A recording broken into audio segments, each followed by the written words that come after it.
to start recording now. Thank you. Hello, everybody.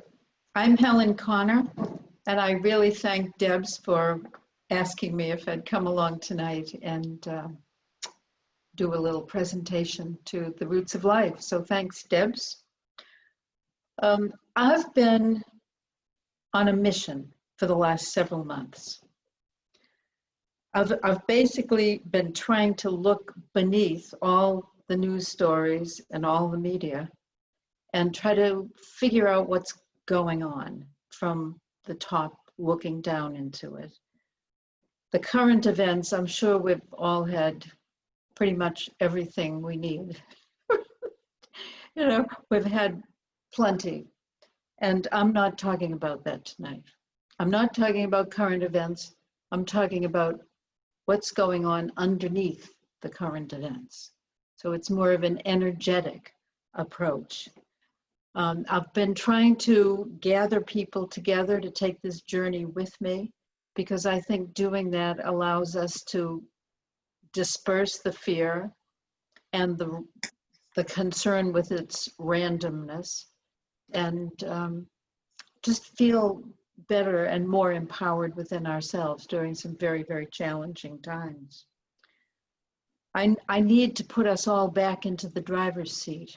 I think it's really important that we're there and we're thinking independently about what's going on. We're in, there's no question, an evolutionary time. We're in an evolutionary time. I think it's global and personal.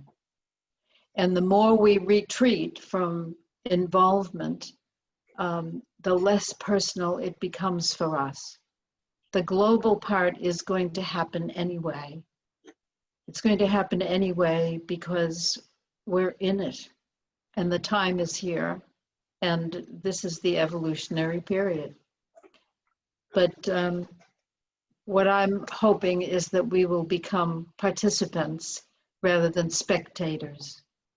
And my talk tonight is pretty much geared in that direction, so that's what we do. Has anybody ever heard the word stellascription?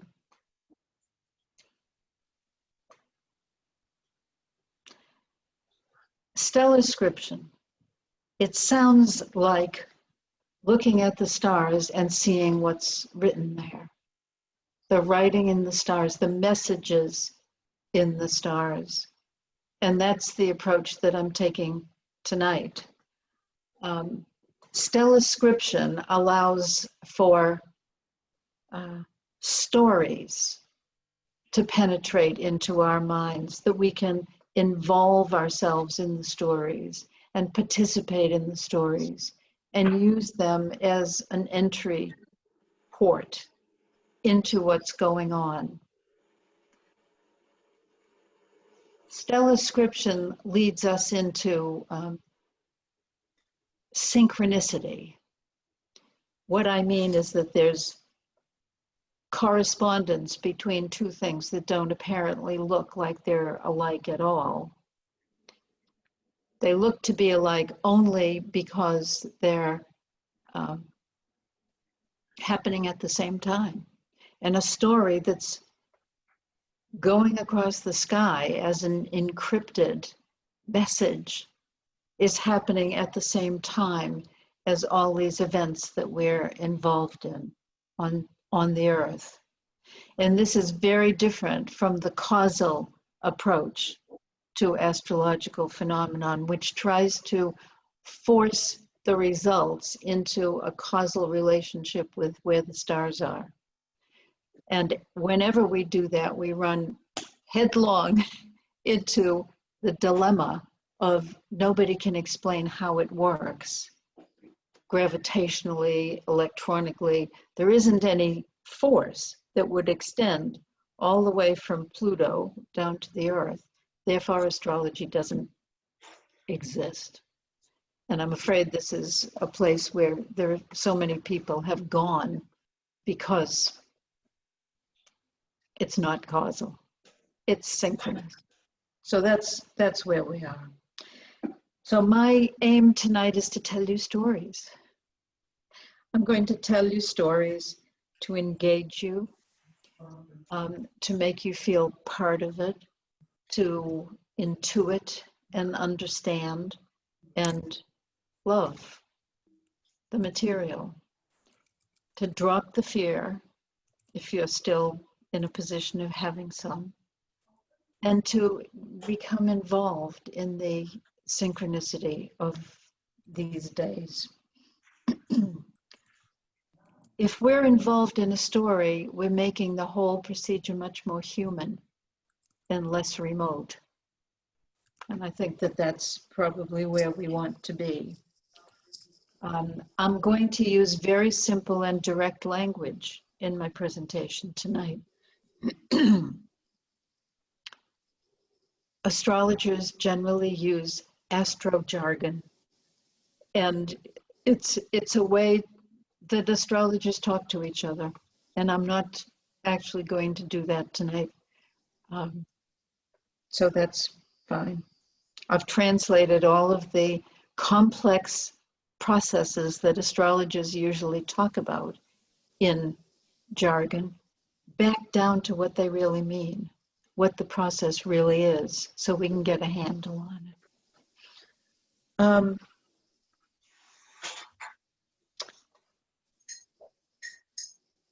The thing I dislike about talking about events is that I've been viewing them as symptoms more and more. The event is like the symptom, and I want to get down underneath that into something much more real. Toward the end of this presentation, after I've explained these processes that we're all enduring, or living through, or enjoying, I'm going to talk to you about engaging with them in your real life, in a day-to-day basis, to engage beyond the symptom into the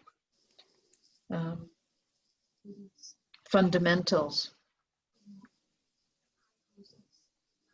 So here we go. I'm going to describe 3 very different processes, or, since I'm in England, I will try to say processes, but I usually mess up and say processes. Anyway, that's what I mean.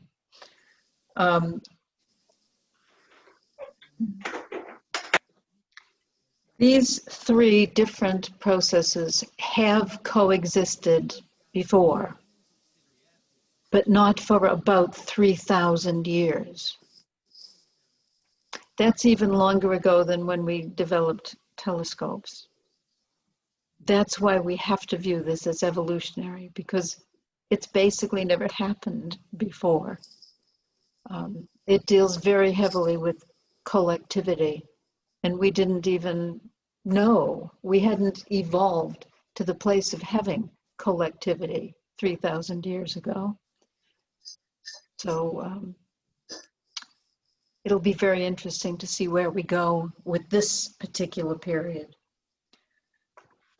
The first process that I want to describe to you is the one that I call the cycle of renewal. This is the one that is the big wheel that keeps on turning. Every single thing that starts undergoes the cycle of renewal, whether it's a baby, a business, an idea, political philosophy, religious philosophy. Anything that starts moves through development, maturity, old age, decay, and death. So this is the cycle of death and rebirth. This is sunrise, moving to noon, moving to sunset, moving to midnight. It's the bud moving to a flower, moving to a fruit, moving into decay, and as the seed, back again, and around and around. That's what I mean by the cycle of renewal. It's a very natural process that we can see everywhere around us, in the seasons, in the tides. The cycle doesn't have to be long. It can be very short. It can be a breath. It can be as long as an epoch. It's the cycle that's important, not how long it takes. Now, the area of operation right now of the cycle of renewal is in the area of anything that is formed or structured, was, is, or can be formed and structured. Things like the government, the military, the police force, the inland revenue, they're all structured, but we get structured too in our thinking.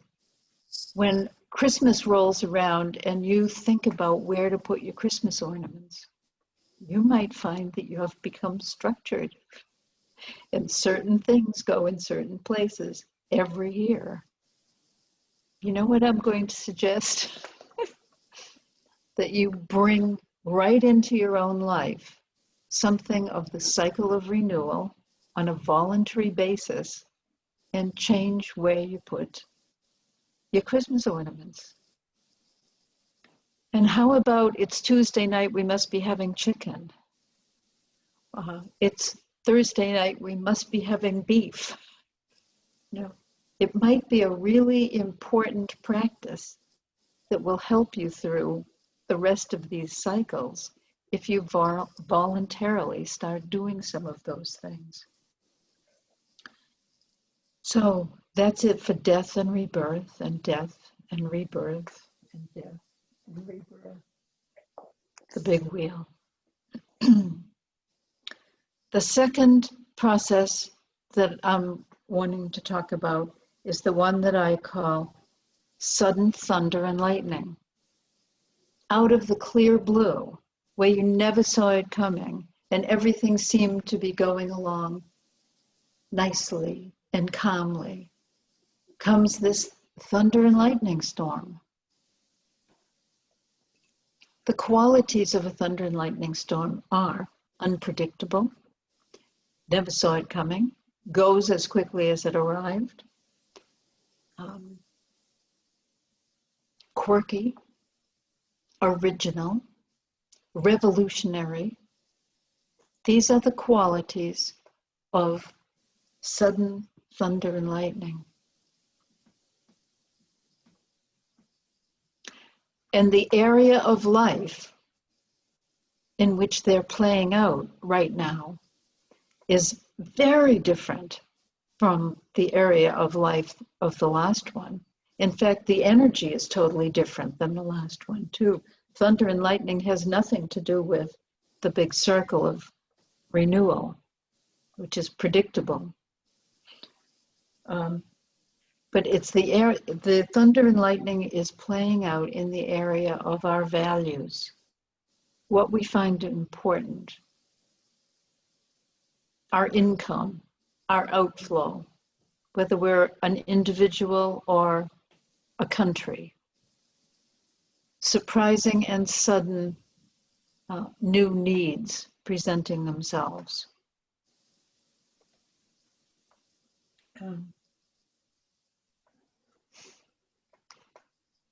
What we find beautiful, in a few years we might discover that our entire color scale has changed, that what we liked and what we liked to wear isn't our favorite anymore. What we like to eat isn't our favorite anymore. Food and the food supplies are in this domain. The availability of food and the fertilizers and pollinators. All of that is apt to undergo change. Agriculture, the earth. So you can put some of those words together and get the sense of what that process is doing and how it is. And the third one is the one I call diffusion. Diffusion. Diffusion is unlike anything else. It's not like any of the energies that generally operate. It includes everything. It excludes nothing. It has no directions, no boundaries, and just is in diffusion. And my favorite way of describing what that's like is to ask you to envision a glass bowl of water and observe the result of having a single drop of ink fall into that bowl of water. Diffusion. Diffusion doesn't apply only to the rich or only to the poor, or only to men or only to women, to the intelligent or the intuitive or the skaters or whoever. It includes absolutely everyone. It might remind you of spirit in that it permeates everything.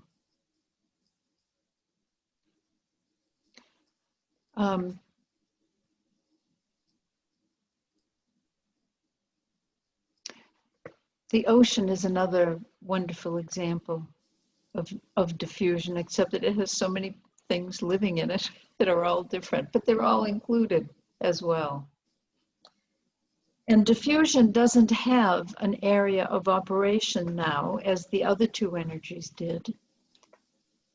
So I'm just going to double its effect. It's diffusion upon diffusion, and I'll just call it super diffusion.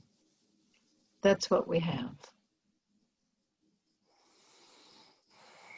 Now we're going to have a quick astrological interlude. Diffusion is the way I represent the planet Neptune and the sign of Pisces. And Neptune moved into Pisces in 2011. And it will move out of Pisces in 2026. And that's the duration of this dynamic that we're involved in right now. It has an orbital speed of 163 years. So that's how long it'll be before it comes back into Pisces again, once it leaves. The energy that I called the sudden thunder and lightning is the planet Uranus. It has a cycle of 84 years. So once it leaves, the sign that it's in, what I call the field of operation, is Taurus. It moved into Taurus in 2018, so it's still pretty new in there, and will leave in 2026. So that's two of the planets that are moving out of where they currently are in 2026.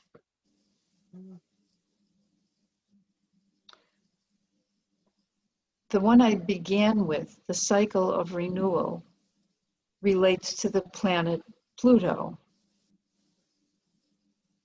which moved into the sign of Capricorn. That's its field of operation, that structuredness and formedness, which it's breaking up and circling through.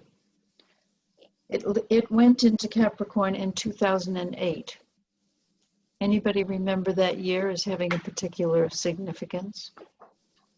It broke up Pluto in Capricorn annihilated the world money structure. It didn't stay annihilated, but it did it in 2008, and people still comment on, are we reliving 2008 here? Well, in a way, but it is moving out in 2023. So that's got the shortest future lifetime of these three. Now, Pluto, Neptune, and Uranus are the three planets on the outer extent of the solar system. They have the longest, they move the slowest, and have the longest periods of travel through the solar system. And they're the three planets that deal mostly with evolution, with group, not group, collective experience.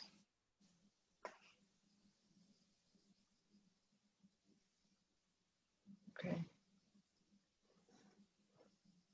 And as I said before, the last time that these three planets were in the signs that they're in right now was just about 3,000 years ago. And you can see, you know, if one's moving at an 84-year cycle and one at a 243-year cycle and so forth, it really is a very, very long time before they all come back to the same place. Okay.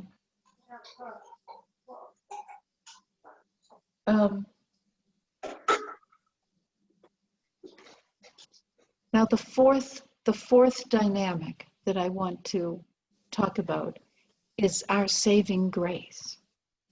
It will support us through the rest of this time. And it relates to the planet Chiron. I'll tell you this up front now. It relates to the planet Chiron.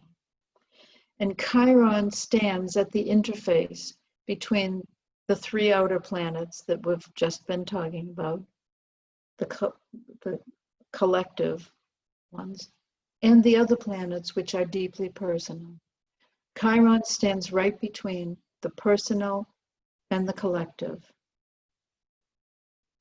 And one of the very interesting components of Chiron is that if we deal successfully with the issues that Chiron brings into our lives, we develop the capability of forming a bridge between personal life and collective life, which also suggests that we can develop the capability of working collaboratively with the outer planets, which we never were able to do. We didn't have that capability before Chiron was discovered, but we have it now. It's not easy, I'll tell you. It's not easy.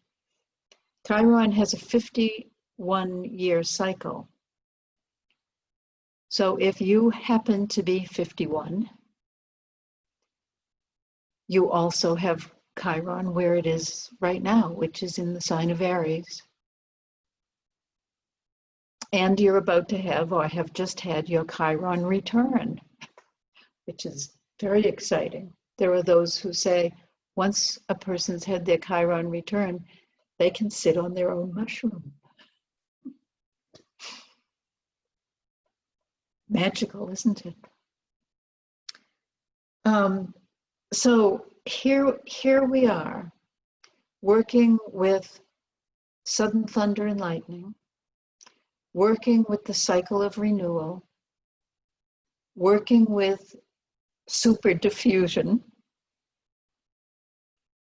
trying to find our way through all of this. And many of us are apt to turn our thoughts for help and for guidance to our own high self, to our representation of our own divinity. We're apt to request that help. And here's my big question. How well do you think an answer to a request for help, how well will it penetrate through a huge cloud of fear and confusion? I don't think it's going to penetrate very far. I think that the saving grace is to use the energy of Chiron and eliminate the fear and the confusion so that our message is clear and we can act upon it. Chiron in Aries deals with self-development, small s. It's in Aries. Development of the strength, the courage, the ego, the boundary, the personal boundary. And here's some of my thoughts about working with this. Oops.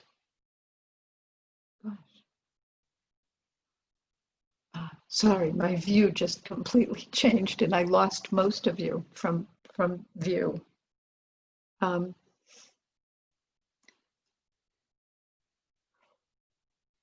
When you hear the news report,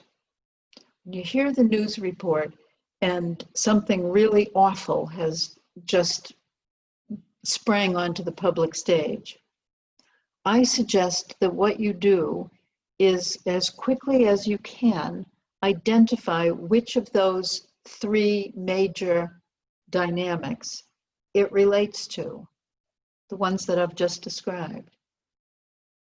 Observe it, name it, embrace it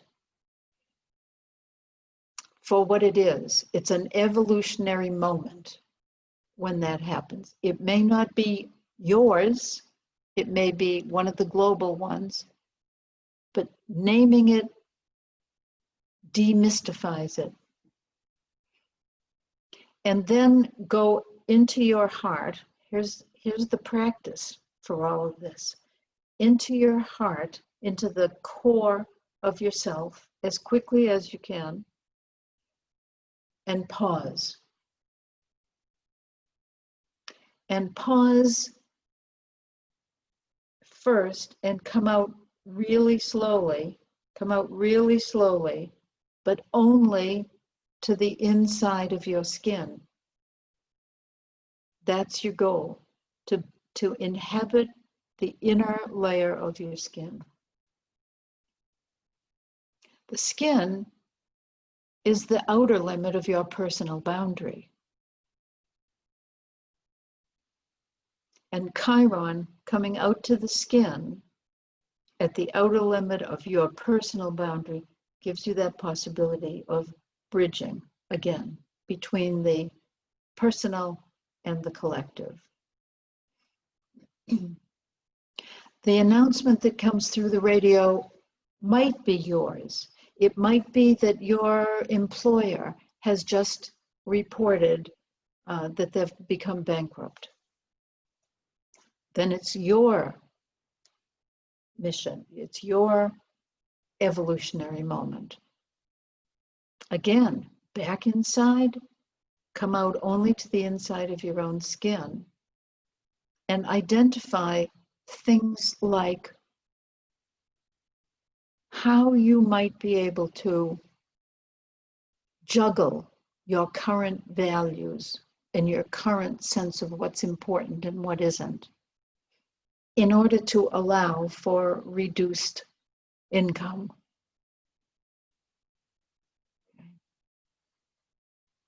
whichever, see that if it's a sudden thing that happens to you, it's sudden thunder and lightning. That's the one you're working with.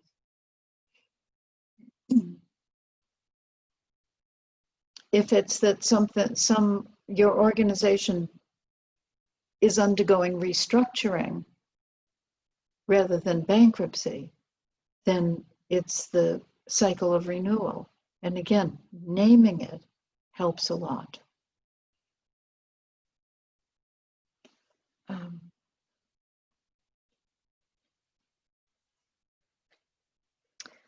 I think that we all need to practice. We all need to practice on a daily basis the adaptability to deal quickly with re-empowering ourselves. And again, I think it's naming which of the processes just got you and trying to determine how you can adapt to the changes that that's going to cause within yourself. Always keeping in mind that it may be for the better. It may be a change for the better.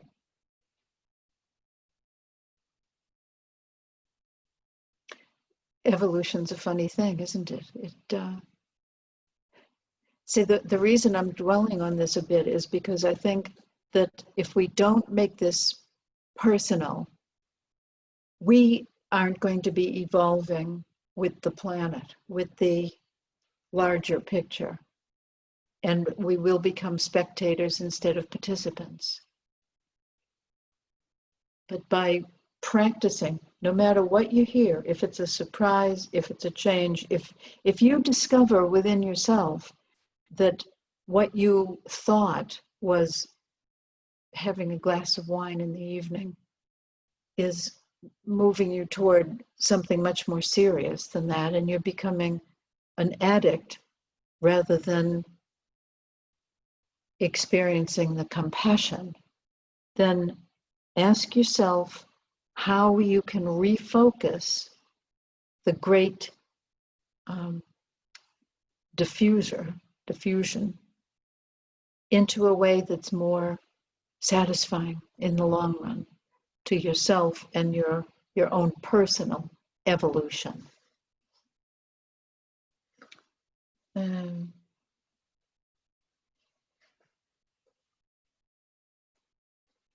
So the other things that you can practice at is with inconsequentials. Practice with inconsequentials. You can get accustomed to change by initiating it yourself. You can change the time that you get up in the morning, or if you set an alarm clock, change the time you set the alarm clock for. Change the amount of time that you spend in the shower or in the bath. Decide to make change in simple, inconsequential things just to get accustomed to how it feels on your inside, to be directing that change yourself. I hope that could turn into a game, actually. So, here are 3 things that you can do to help with this process. Improve your response time to get back into your skin. How many of you are still just on the inside of your skin right now? I bet everybody forgot. Live as much of your life as you can just on the inside of your skin. Because then the message can come through. And if the message is to go over and help that person across the room who's just fallen over, then at least you've got the message clear. Whereas if you are still all surrounded in fear or confusion, you might not ever hear it.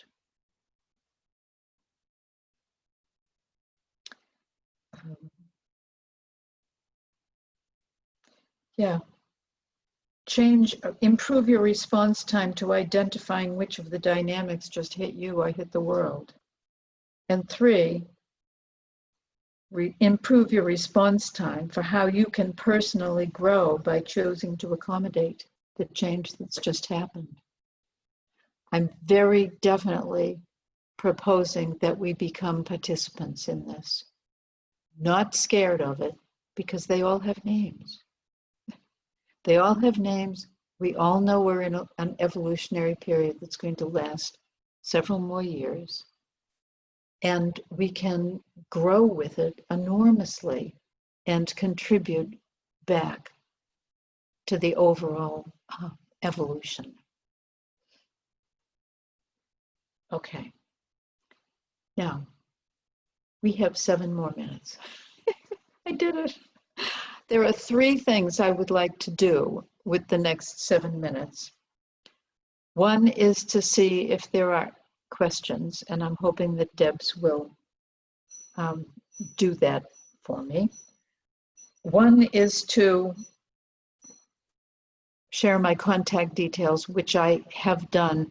I put my contact details, at least my email address, on the chat. So feel free to use that. And the third thing I wanted to do is to announce a new workshop that I have devised, particularly to move forward on all of this material that I've been talking about tonight.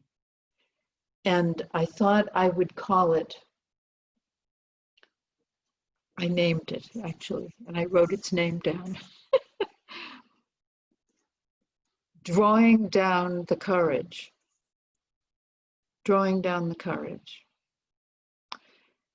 It's about the self with the small s. It's the very component of our makeup that our Chiron placement is encouraging us toward.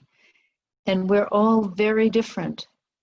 Many of you have seen my books on the planet Mercury and how enormously different we are mentally. Well, we are just as enormously different in terms of what creates courage, what undermines our confidence, how the whole interplay between us and strength, courage, confidence, independence, determination. And this is a workshop that will identify yours. Just what you need. I'll be talking about what undermines your sense of confidence every time, and specifically what you can do to recapture it. It's going to have lots of visuals for the visual learners, handouts, and of course your own astrology chart into your hands. So because Mars, who's at the core of our ego identity and our strength, because Mars is going retrograde the day after tomorrow and will be retrograde for 2 months, I thought it would be absolutely the perfect time to review, which is what you do during a retrograde. You review the ways that you have learned to deal with courage or lack of it.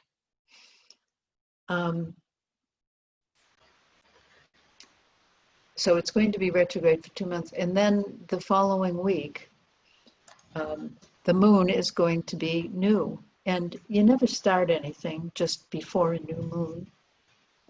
So I thought we should start this workshop the day of the new moon, after it had already changed.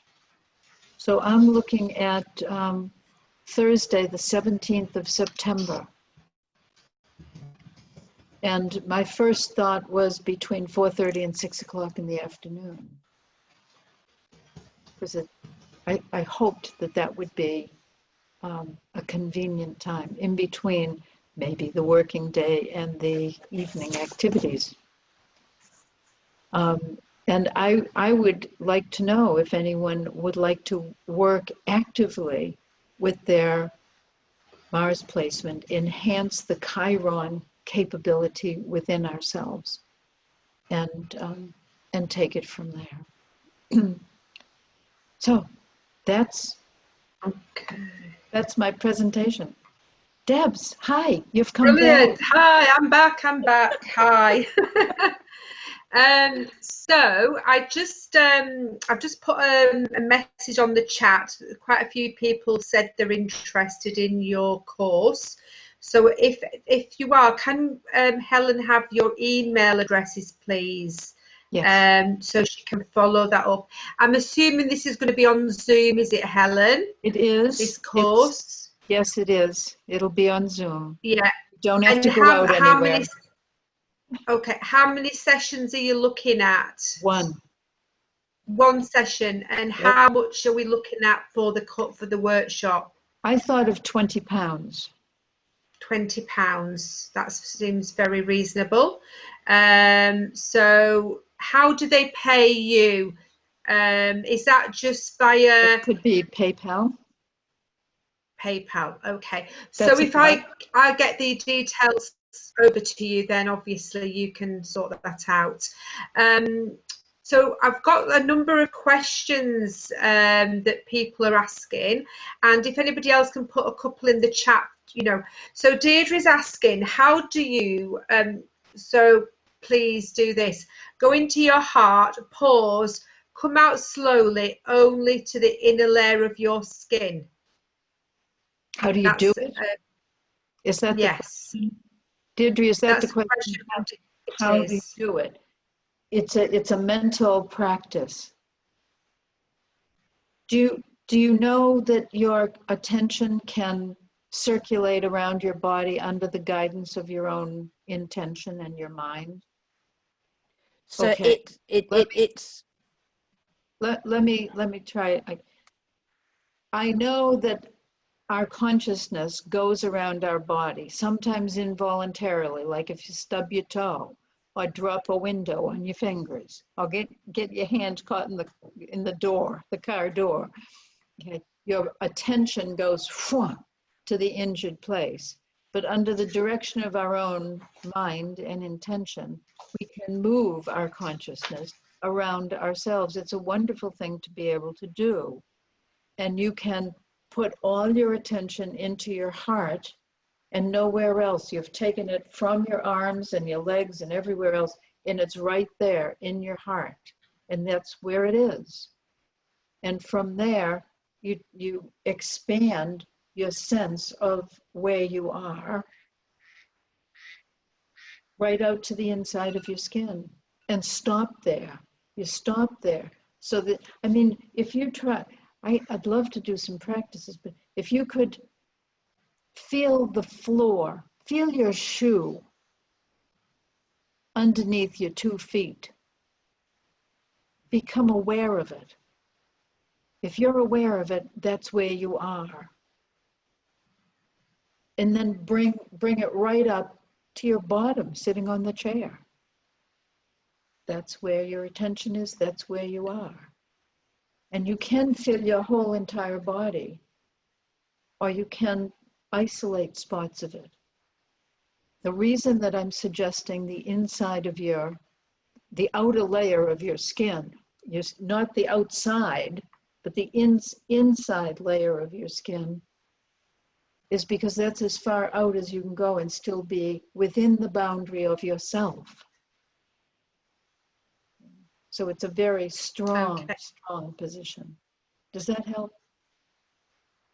Okay, thank you. We've got another question from Jo Hart. She says, Helen, do you view this period as a reset in our button for planet, ego, and materialism?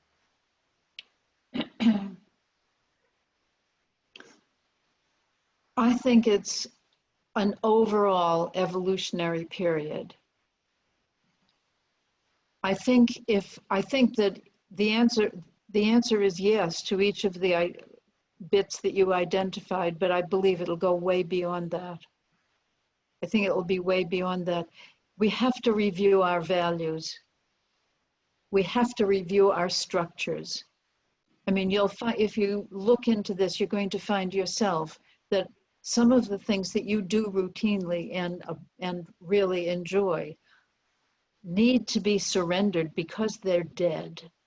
they need to be buried because they're dead. And there are loads of structures in the world, both governments and etc., which will never be able to be put back again. They're dead. So I think that we can't even conceive of how much we might change as human beings, as individuals, and as groups of people in the next few years. I mean, look how much we've changed since the first lockdown. Here we are sitting all in our own homes, you know? I mean, what else? Let's get conscious about it. Let's get conscious about it and be on the active edge of this. I hope that answers your question. Yeah, that's lovely. I think that's about it now, Helen. So a very, very huge thank you from myself and everybody here this evening. That was really, really very, as you know, as always, really interesting. Obviously, we've got quite a few people interested in your workshop, so I'll certainly send that to you. This will be recorded and on to my Roots of Life page, and a huge thank you, and I'm sure everybody else will say the same, for a very interesting, informative talk.